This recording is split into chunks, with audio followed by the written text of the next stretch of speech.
Ma'am Shoni, you were raising your hand. Kanina ka pa naka-raise. What, do you have any clarification?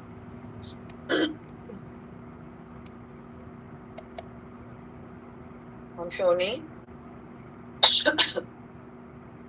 How about Ma'am Jonelle? Hi, Doc. Good evening Yes, po. yes. Happy Teacher's Good Day. Just to add po, thank you. Doc, no, how important is the Data Privacy Act. Just recently po in our school, there is this one guardian. He is the stepfather of our student, and he wants to get the records of the student.